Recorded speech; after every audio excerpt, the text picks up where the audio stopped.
Assalamualaikum warahmatullahi wabarakatuh. Alhamdulillahirabbil alamin. Wa bihi nasta'inu ala umuri dunya waddin. Wassalatu wassalamu ala sayyidina wa nabiyyina wa maulana Muhammadin wa ala alihi wa sahbihi ajma'in, amma ba'du. Para bapak, para asatid, para jamaah musholah al-hidayah yang saya hormati, yang mudah-mudahan kita semua senantiasa berada dalam lindungan Allah, kemudian berada dalam bimbingan Allah subhanahu wa ta'ala. Alhamdulillah kita sekarang bisa kembali berjumpa melaksanakan rutinitas, yaitu taklim seminggu sekali atau satu Jumat sekali yang kalau tidak salah kurang lebih kita itu tawakuf 3 bulan kalau ini ya gitu, karena masa pandemik mengikuti kebijakan umaro. Nah, jadi selama 3 bulan itu kita tawakuf dan alhamdulillah sekarang ya kita ini bisa memulai kembali aktivitas taklim kita.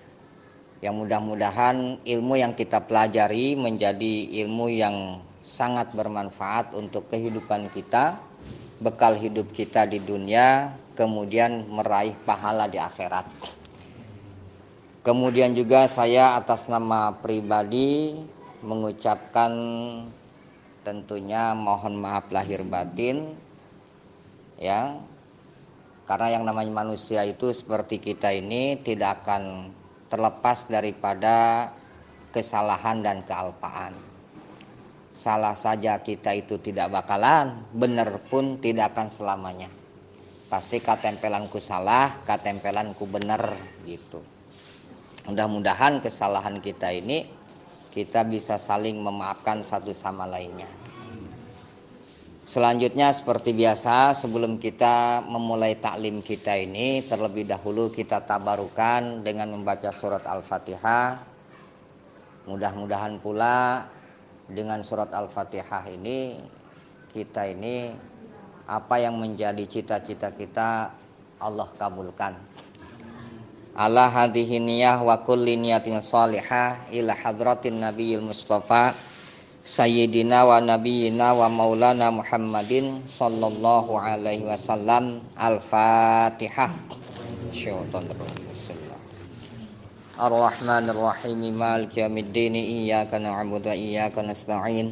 Ihdinas siratal mustaqim, siratal ladzina an'amta 'alaihim ghairil maghdubi 'alaihim waladdallin. Amin. Bismillahirrahmanirrahim. Bisanadil mutasil ilal imamil mu'allif rahimahullahu ta'ala wa adaman naf'a bihi wa bi'ulumihi fid darain amin ya Allah ya Rabbana ya Rabbal alamin.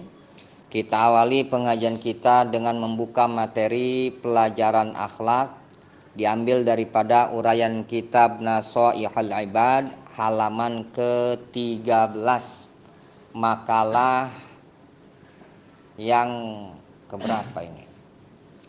Yang ke-25. Wal maqalatul khamisatu wal ishruna.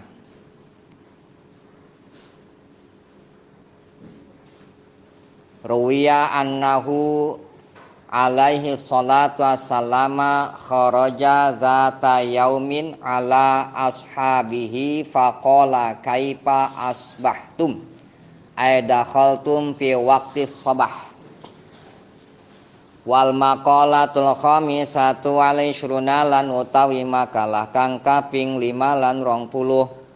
Ruwiya iku den riwayataken annahu apa satuhune Kangjeng Nabi Muhammad sallallahu alaihi wasallam alaihi mugia tetap ing atase Kangjeng Nabi as-salatu tawi rahmat wassalamu lan kasalametan.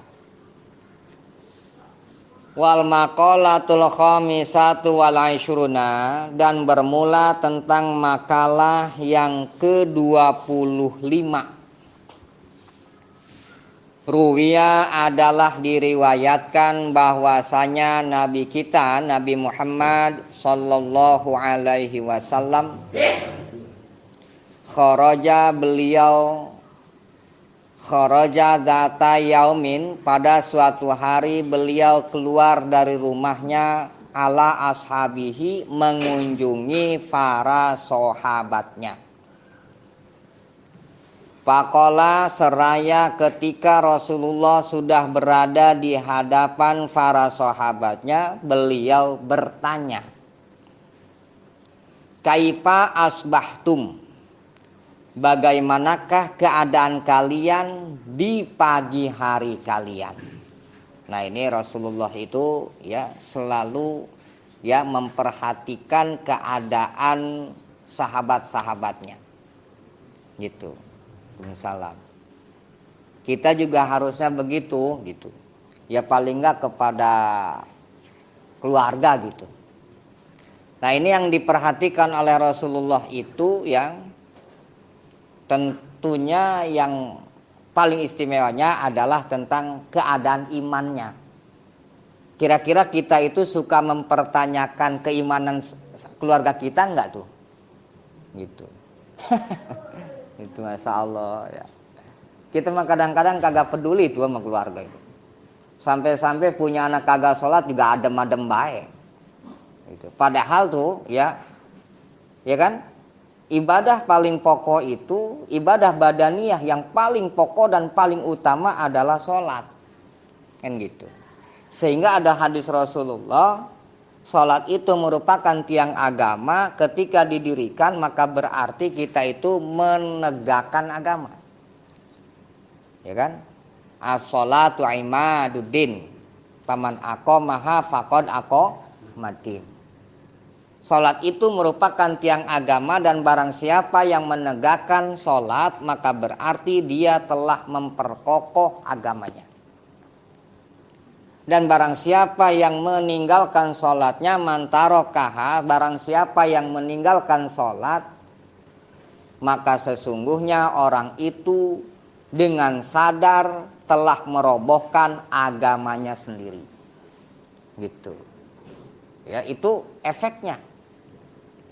Nah, adapun nanti ya tentang orang yang meninggalkan sholat, secara hukum fikihnya, apabila ia meninggalkan sholatnya hanya sebatas malas saja, maka tetap orang itu masih dihukumi beriman, hanya saja dia itu seorang mukmin yang durhaka, yang melakukan dosa besar. Karena di antara dosa-dosa besar itu adalah meninggalkan sholat dengan sengaja, kan gitu. Nah, itu hukumnya. Sehingga dalam mazhab Asy-Syafi'i radhiyallahu anhu ya, kaul yang kuat, apabila ada seorang muslim yang dalam hidupnya dia itu meninggalkan sholat namun hatinya masih beriman, ketika wafatnya masih tetap wajib secara wajib kifayah untuk diurus secara hukum Islam. Artinya apa? Dimandikan, dikafankan, disolatkan, kemudian dikubur di kuburan orang Islam. Gitu. Tapi ada satu pendapat yang kurang kuat cuman. Ya. Pendapatnya kurang kuat. Gitu. Bahwa orang muslim yang meninggalkan sholat ketika hidupnya, kalau dia meninggal la yusalla, jangan dikafankan, jangan dimandikan, dan jangan disolatkan. Itu yang oleh Ustadz Das'ad disebutkan. Kalau antum buka YouTube itu Ustadz Das'ad menyebutkan. Tapi itu kaulnya tidak sekuat kaul yang tadi. Itu ya, tidak sekuat kaul yang tadi. Kalau merujuk dalam mazhab Asy-Syafi'i seperti itu. Tapi kalau merujuk dalam kaulnya Imam Ahmad bin Hambal, orang yang meninggalkan sholat dengan sengaja, maka otomatis dia jadi kafir. Itu. Kalau dalam mazhab Syafi'i, kalau masih mengiktikadkan hanya karena malas, itu kufurnya kufur nikmat. Tapi kalau dia itu menghalalkan, baru dah tuh ya, itu kufurnya kufur iman. Tapi kalau orang terus-terusan meninggalkan sholat, dikhawatirkan nanti imannya memang hilang gitu. Ya kan? Gitu. Nauzubillahi min dzalik. Kayak itu saya. Atau ya. Nah, itu kita perlu perhatikan keluarga kita itu. Itu enjoy aja, kadang-kadang kita ini sebagai ayah kalah sama anak. Kan gitu ya. Nggak jauh-jauh dah, ada sesuatu yang jelas-jelas di depan mata kita itu, mohon maaf, seperti anak kita 24 jam itu mau tidur saja itu masih main HP, kita masih diem gitu kan. Bangun tidur anak kita nanyain HP, kita diem. Bahkan kadang-kadang kalau kita lagi malas untuk ngasuh anak, dikasih HP kadang-kadang. Kan gitu. Ini yang teledor anak apa kita? Kita. Ya kan? Kalau urusan HP mah memang kemajuan teknologi itu mah, hanya kadang kita nih orang kita belum siap dengan elektronik semacam itu. Gitu, seperti itu, ya. Nah, coba kita itu tafakur di sini. Makanya ada hadis Rasulullah, tafakarus sa'ah, ya. Bertafakur yang positif itu memang jauh lebih baik ketimbang ibadah sunnah. Kita tafakuri gitu kan. Nah, Rasulullah nih, kita balik ke materi. Rasulullah Shallallahu Alaihi Wasallam beliau keluar dari rumahnya mengunjungi para sahabatnya. Kemudian setelah sampai di hadapan para sahabat, beliau bertanya kepada para sahabat. Kata beliau, kaifa asbahtum aidakhaltum fi waqti sobah. Bagaimana keadaan kalian di pagi hari? Di awal pagi berarti subuh. Gitu kan? Bagaimana keadaan kalian di waktu subuh? Nah ini. Faqalu asbahna aisirna fi sabah mu'minina billah. Ini jawaban para sahabat. Faqalu maka menjawablah para sahabat, asbahna di waktu subuh ini, sirna kami mulai melakukan aktivitas di waktu subuh ini, ya, mu'minina billah dalam keadaan hati kami beriman kepada Allah. Tuh. Awali aktivitas kita itu dengan hati beriman kepada Allah. Gitu. Ya, jadi kita perlu tuh perhatikan keimanan keluarga kita itu. Tapi ya itu tadi memang ya, kadang-kadang berdakwah di lingkungan keluarga mah kadang-kadang Masya Allah kadang-kadang. Sampai mohon maaf nih, ada begini. Ya. Ada seseorang yang keilmuannya baik, ya. Penyampaiannya baik, mudah diterima oleh orang lain, sehingga ya orang ini begitu dihormati di luar. Tapi terkadang di lingkungan rumahnya orang ini sepelekan, ada begitu. Kenapa begitu? Ya, ini sebetulnya adalah kurikulum dari Allah untuk meningkatkan kesabaran dalam berdakwah. Kemudian di sini kita berpikir, kenapa kita berdakwah keluar orang bisa menghargai kita, tapi kenapa di dalam orang dalam itu terkadang meremehkan kita. Yang pertama, mungkin ke orang luar mah kita itu penuh dengan kesantunan, kadang ke orang dalam mah langsung memarahan. Satu tuh. Kalau ternyata metodenya sama ke orang lain santun, ke keluarga santun, ya kan? Anak istri kita nurut, belum tentu yang mohon maaf nih, ya belum tentu ada ini. Kadang-kadang cobaan tuh timbul. Kita mah nih niatnya ngajarin keluarga kita, orang yang kita wajib nafkahi, anak istri. Atau kebetulan ada orang yang bertamu ke kita, minta nasihat, kita nasihatin. Kadang-kadang cobaan datang dari Allah, kurikulum kepada kita untuk meningkatkan tadi. Ya, kadang-kadang orang rumah merasa tersinggung. Wah, nyinggung gua ini mah kadang-kadang. Ya memang begitu, kurikulum itu, gitu kurikulum. Makanya berpikirnya positif saja. Itu seperti itu ya, satu itu ya. Jadi apa namanya, kurikulum tuh apa namanya, dinaikin gitu oleh Allah gitu. Dinaikin ya, seperti itu, jangan kapok kita. Lagi pula memang tantangan dakwah ya begitu kan gitu. Oke ya. Sudah, kita lanjut. Nah kemudian nih, Kan tadi sahabat menjawabnya begitu. Kami mulai aktivitas di waktu subuh ini, asal maknanya sirna itu kami berjalan. Maksudnya berarti memulai aktivitas di hari ini, ya kan? Di waktu pagi ini, di waktu subuh ini adalah mukminin billah. Ini mukminin jadi hal keadaan hati kami beriman billah kepada Allah. Jadi itu modal awal itu, dunia akhirat ya itu. Kan gitu. Oke, kita lanjut. Faqala sallallahu alaihi wasallam, kemudian Rasulullah bertanya kepada para sahabat tentang ciri-ciri keimanan. Nah, ini nanti ya, ada tanda-tanda betul apa enggak kita beriman ini.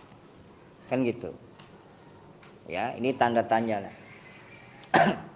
Dipertanyakan tuh sejauh mana pengakuan kita itu tentang apa, sejauh mana keimanan kita itu, ya kan? Kita merujuk kepada riwayat sahabat tadi. Sahabat menjawab seperti itu, hati kami beriman kepada Allah, maka oleh Rasulullah dipertanyakan sejauh mana keimanannya. Karena iman itu kan dalam hati harus ada tanda-tandanya. Likulli syai'in alamatun, bagi setiap segala sesuatu itu ada tanda-tandanya. Ada tanda-tanda. Kan gitu. Nah, kita tidak bisa memastikan tapi bisa dilihat ya dari gejala-gejalanya, dari ciri-cirinya.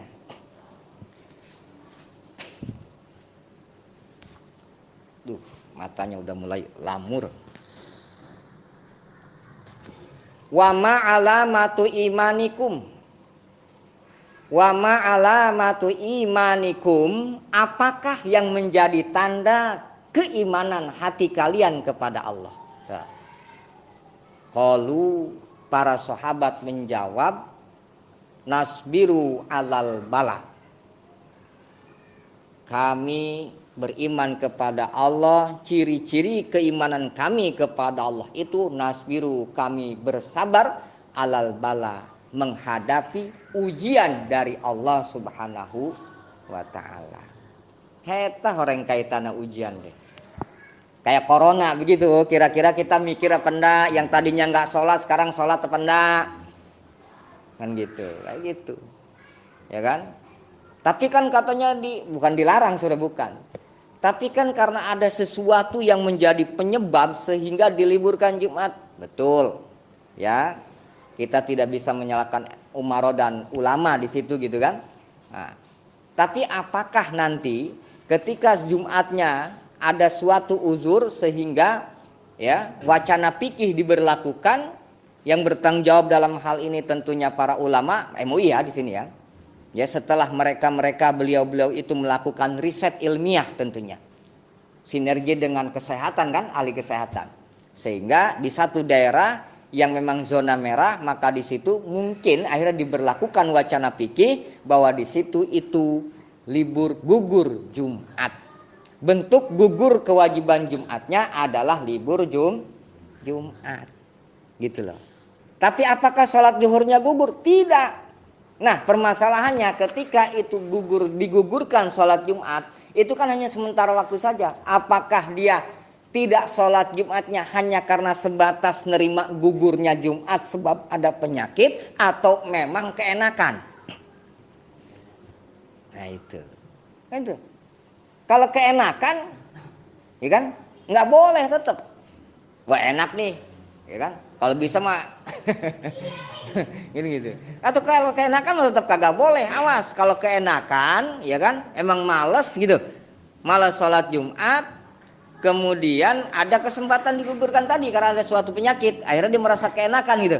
Kalau merasa keenakan mah awas, hati-hati, takut masuk dalam hadis Rasul orang yang 3 kali meninggalkan sholat Jumat dengan meremehkan. Nah itu khawatir gitu. Tetap jangan ngerasa keenakan, tetap hati rindu pengen sholat Jumat, cuman karena suatu penyebab adanya penyakit, terpaksa kita harus mengamalkan ayat la tulqu bi aidikum ilat tahlukah. Gitu, seperti itu ya. Lah kita makan cuman rakyat, ulama bukan, umarah bukan, ya ikut saja gitu. Tapi jangan keenakan gitu. Kalau keenakan wah nah kan gitu. Terus sholat Jumat bukan diganti sih, ya bukan diganti dengan zuhur, bukan, karena mustaqilah. Awas, sholat Jumat dengan sholat zuhur itu berdiri sendiri-sendiri masing-masing itu gitu. Jadi tidak ada begini sholat zuhurnya sholat Jumat diganti dengan sholat, enggak, itu mustaqilah masing-masing berdiri sendiri.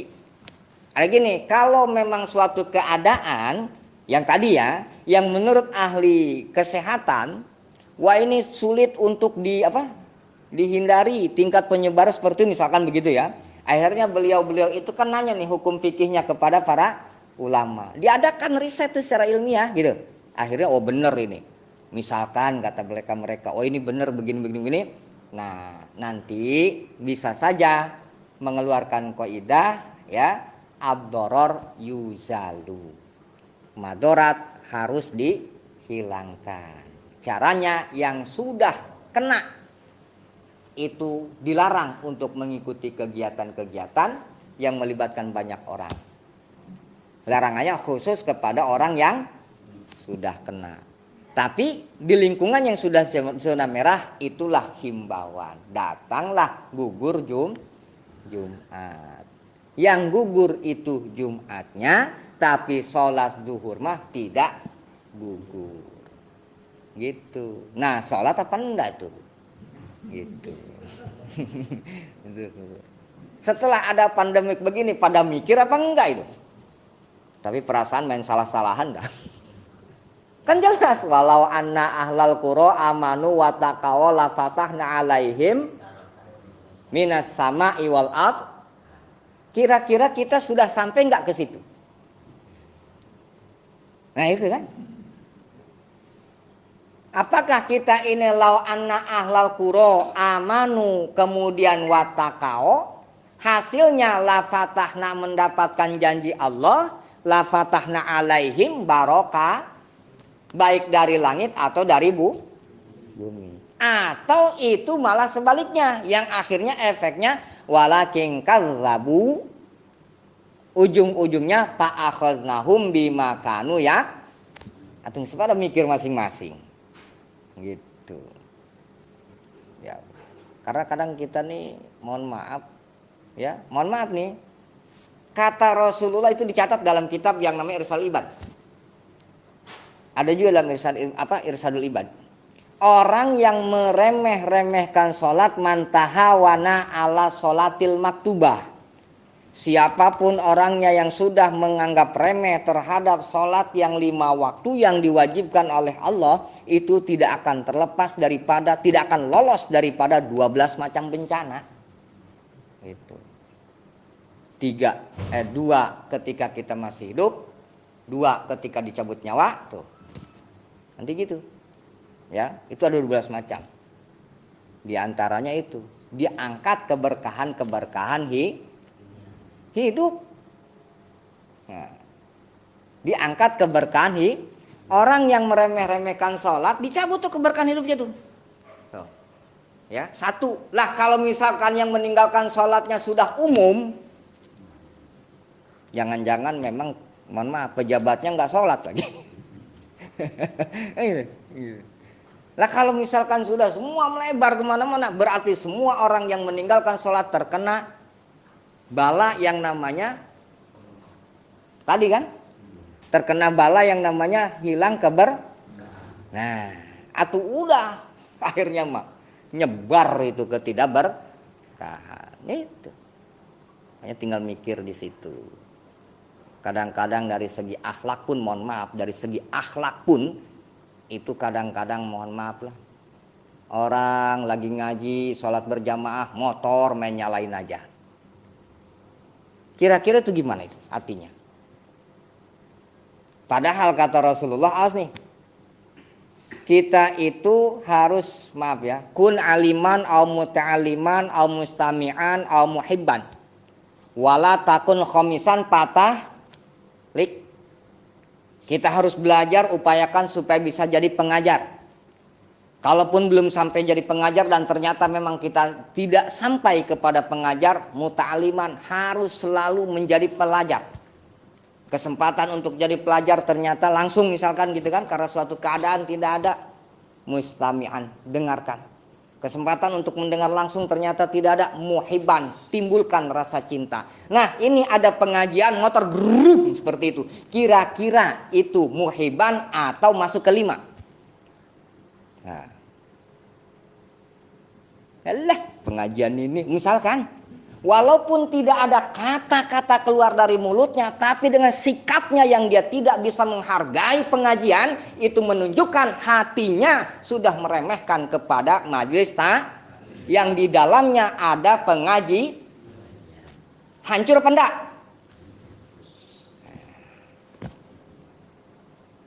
Kan gitu. Nauzubillahi min.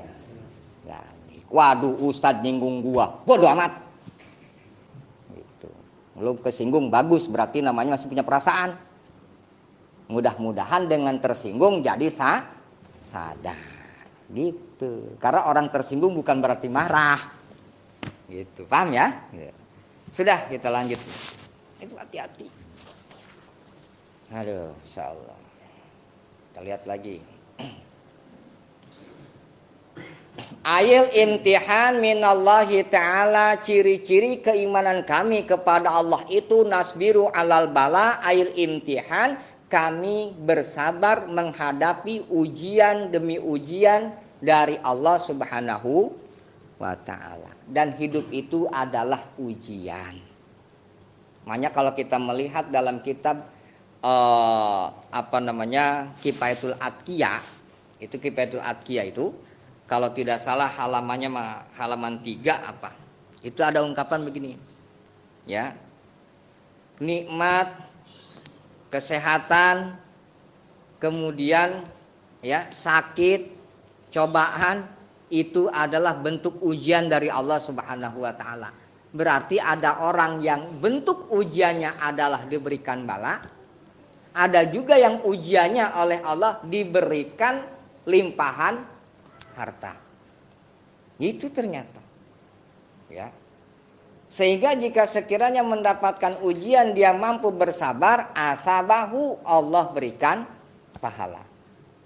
Jika sekiranya ia yashkuru ala ni'amihi, dapat bersyukur kepada nikmat yang telah Allah berikan seperti kesehatan jasmani, sehat gitu kan, sehat badan. Kemudian maaf ya, hutang kebayar segala macam misalkan begitu ya, limpahan harta. Dia jika bersyukur maka Allah berikan pahala. Lantas bagaimana yang namanya syukur? Yang namanya syukur menurut urab deh. Yang namanya syukur menurut urab itu adalah huwa sarful abdi jami'a ma an'amallahu bihi alaihi fima khuliqa li ajlih. Yang dimaksud terima kasih kepada Allah, definisinya menurut urab adalah seorang hamba mempergunakan seluruh nikmat-nikmat yang telah Allah berikan kepada dirinya, dipergunakan untuk bekal ibadah kepada Allah. Kenapa? Karena elatnya, sebabnya kita diciptakan oleh Allah itu diperintahkan untuk ibadah, menyembah Allah. Dan ketika kita menyembah Allah, kita beribadah, Allah tidak mengambil keuntungan. Dan ketika kita durhaka kepada Allah, Allah tidak mengalami kerugian, tapi untung rugi buat kita sendiri. Tuh. Makanya ya kolerasinya nih. Kolerasinya itu ada hadis Rasulullah, ni'matul mafiyah adunya. Kan tujuan hidup kita ini kan bukan di dunia kan? Kehidupan yang sebenarnya itu adalah akhirat, karena Nabi Adam diciptakan di akhirat. Berarti kampung halaman kita itu adalah akhirat. Dan kita ini sekarang nih sedang merantau nih di dunia. Makanya adunya mazra'atul akhirat. Dunia itu adalah tempat bercocok tanam dengan amal sholih yang pahalanya kita di akhirat. Kan gitu. Maka yang namanya dunia fasilitas ini ya, ada orang yang kerja segala macam, ada yang dagang segala macam, itu adalah punya Allah yang dititipkan ke kita. Ada orang yang kerjanya di kantor, berarti itu punya Allah dititipkan kepada orang kantor. Ada orang yang punya sawah 7 petak, berarti itu punya Allah dititipkan kepada orang yang mengelola 7 petak. Untuk apa kita diciptakan? Hikmahnya harus ibadah kepada, apakah dibiarkan oleh Allah bekal ibadahnya? Tidak, itu tuh gitu. Dagangnya, lapaknya, ya kan? Kerjaannya, itulah modal untuk ibadah. Maka inilah ni'mal mapiyah ad-dunya. Jadikan dunia itu sebagai kendaraan untuk akhirat. Kendalikan dunia tersebut agar bisa kita tunggangi, kemudian dunia itu membawa kita selamat sampai akhirat. Bagaimana caranya supaya bisa bisa mengendalikan dunia? Ikuti peraturan dari Allah, hukum syara, hukum akal, hukum karena apapun itu akan terkena hukum syar'i. Kayak gitu. Nah ini kadang-kadang miris, kadang-kadang pedagang udah cara dagangnya kagak ngerti agamanya, ibadahnya pun kagak. Ditambah kagak demen sama tetangga lebih laku. Akhirnya pikir caur, akhlak hancur. Ya, kan gitu. Akhirnya celaka 12. Insyaallah. Pas ditempa musibah, penyakit dicari-cari. Ini sudah ciri keimanan sebagai bukti kita beriman kepada Allah adalah mampu bersabar di saat mendapatkan ujian dari Allah Subhanahu wa taala. Itu satu. Ya gitu. Karena hidup itu adalah cobaan. Cobaan, semuanya cobaan. Nama segala macam cobaan. Ini kita jadi kesempatan nih buat pulang kampung ke akhirat. Di dunia tempat ngerantau aja butuh biaya, apalagi di kampung halaman. Ya kan? Gitu. Ya kan kita aduh. Ya sekarang misalkan ya kan saya kan orang rantau nih. Kalau di perantauan kagak punya modal, siksak hidup. Kan gitu kan? Di perantauan tempat nyari uang, siksak nggak punya. Pas pulang kampung, hasil dari di saat ngerantau nggak ada, mau pulang kampung tambah siksak apa enggak itu, tambah belangsak. Ya kan, mana sawah 7 petak udah digadein, ya kan, di Jakarta buat dibawa ke Jakarta usaha. Di Jakarta kagak berhasil, aduh pengen pulang kampung, atuh repot. Kan gitu, itu di dunia loh gitu, apalagi di akhirat gitu, seperti itu. Masya Allah. Oke ya, kita lanjut sedikit lagi, tapi ini agak panjang, mungkin nanti nggak selesai. Sudah itu satu ya. Kemudian wa nashkuru 'alar raha ayil ittisa'i fil ma'isyah. Nah ini wa nashkuru, dan ciri kami beriman kepada Allah yang kedua adalah nashkuru, kami selalu berterima kasih, ala roho, atas ya, dalam menerima penghidupan yang luas. Nah kita coba berpikir, jangan berimajinasi ya, harus timbul kesadaran. Ada nggak kita ketika hidup dari mulai orok sampai sekarang, ada nggak yang nggak dikasih makan oleh Allah? Nggak ada kan? Gitu. Mau ngapain lagi? Ya kan? Semuanya dikasih makan. Dikasih kerjaan apa enggak? Kasih kerjaan. Tapi kata pekerjaan saya begini, capek. Nikmat itu sebetulnya bukan di nominal, tapi sejauh mana kita berterima kasih kepada Allah. Kan gitu. Yang kemudian nanti tentang titipan, ada yang titipannya dikasih hartanya banyak, ada yang sedikit, ya kan? Ada yang sedikit sehingga sampai kepada, mohon maaf nih, garis miskin. Ada lagi yang paling sangat sedikit, di bawahnya miskin. Apa namanya? Fakir. Kenapa begitu? Beda-beda. Di situ ada adilnya Allah. Kalau itu nggak dibedakan, mohon maaf ya, kalau misalkan kita nih nggak dibedain nih, semuanya kaya ya, Tidak ada andalan untuk menambahkan nilai-nilai amal solih dengan sedekah. Ayo sholat kita kira-kira beres apa enggak? Bismillahirrahmanirrahim, kata si imam, aduh ya gajian kemana? Kan gitu. Mudah-mudahan tuh dengan nilai-nilai harta sodako, kan gitu, seperti itu. Ya, jadi orang kaya jangan sombong sama orang fakir, harusnya berterima kasih dengan adanya orang karena dengan adanya orang fakir dia disebut kaya. Gitu. Orang fakir pun harus berterima kasih kepada orang kaya. Gitu harusnya, gitu. Ini yang fakir marah sama yang kaya pelit sama yang fakir. Itu dibeda-bedakan begitu. Tapi itu semuanya tetap ya, semuanya itu adalah amanah. Makanya kata Rasulullah, kado istimewa dari Allah untuk orang muslim ada kalanya berupa kefakiran. Itu lagi pula memang secara akidah tetap kita harus merasa fakir. Secara akidah tetap kita orang fakir. Ya, karena tidak bisa berbuat apa-apa.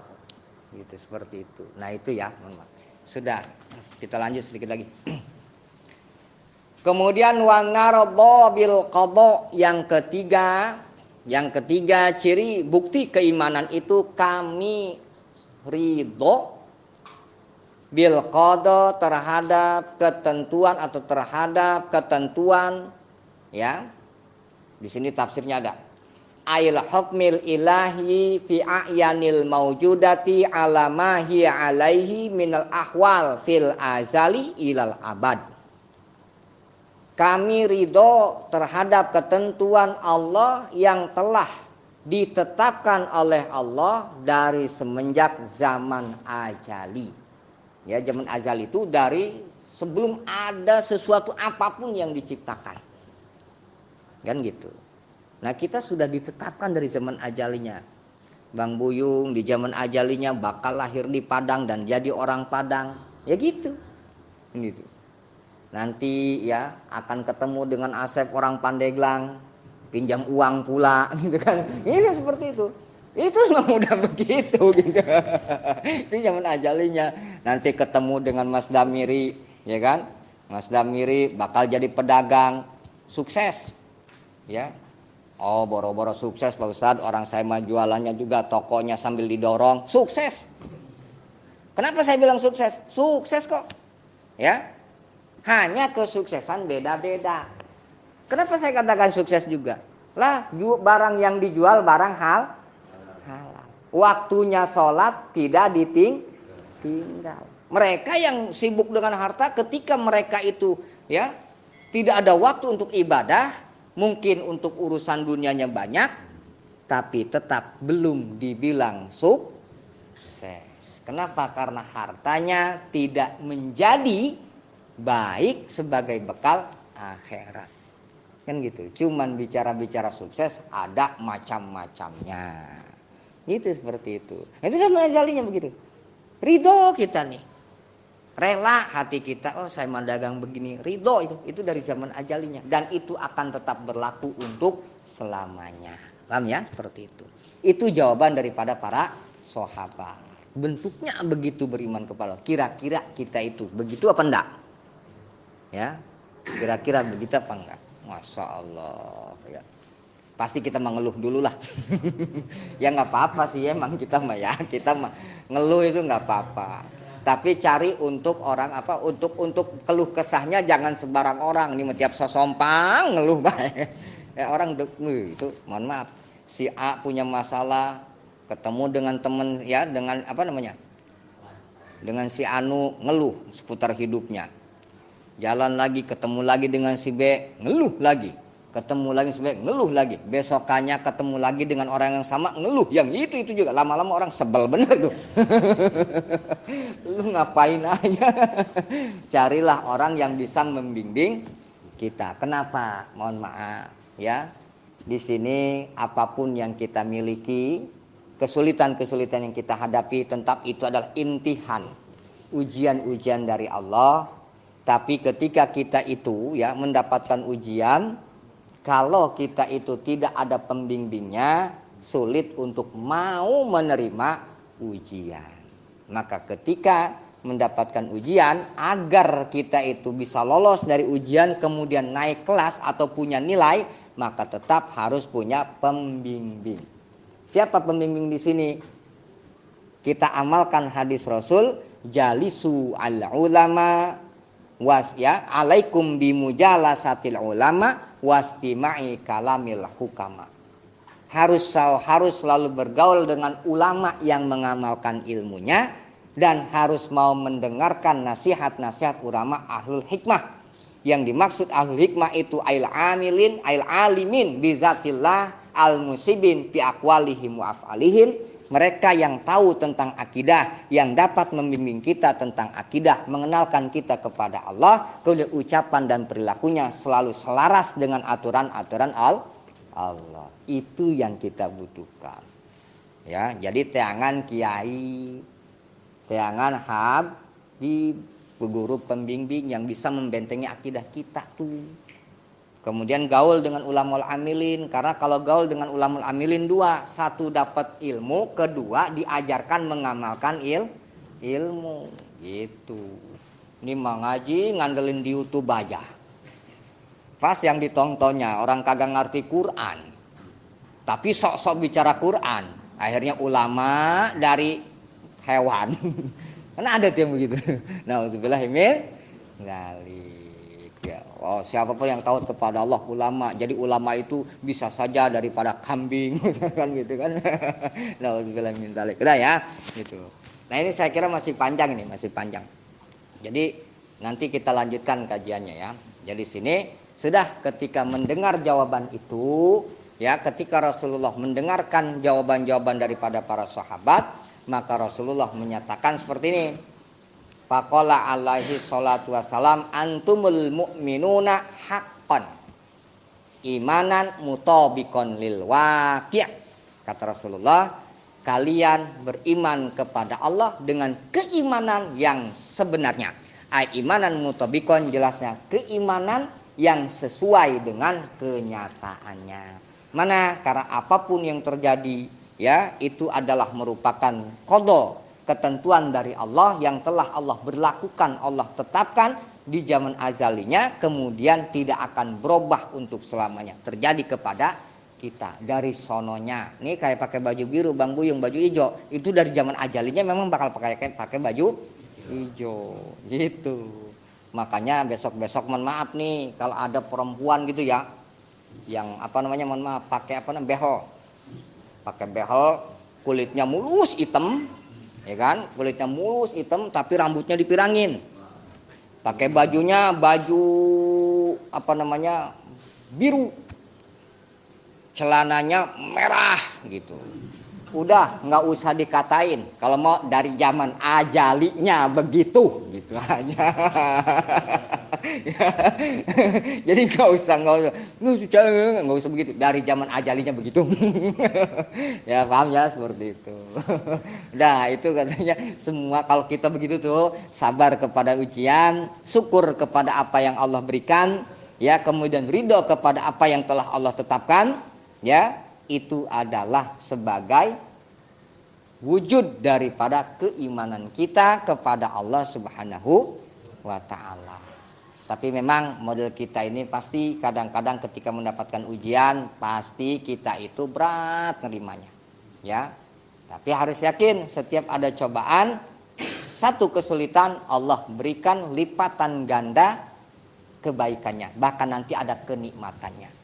Hanya kadang-kadang kita tuh bukan nggak kuat menanggungnya, tapi embung lamun bawa beban gitu. Paham ya, seperti itu. Sudah, saya kira sampai di sini dulu, mudah-mudahan bermanfaat. Nanti kita akan lanjutkan kajiannya karena ini masih panjang. Nanti ada tentang sabar itu 3 tingkat nanti ada. Ya, jadi sabar itu 3 tingkat menurut para ulama arifin, mengutip daripada pendapat Sayyid Ali radhiyallahu anhu, dan itu kita akan kaji pada minggu yang akan datang. Tapi insya Allah untuk malam Selasa besok yang akan datang itu, karena kita akan menghadapi kurban, ya, mungkin kita alihkan dulu kajian fikihnya membahas seputar kurban. Itu saja, kita akhir dengan doa Al-Fatihah.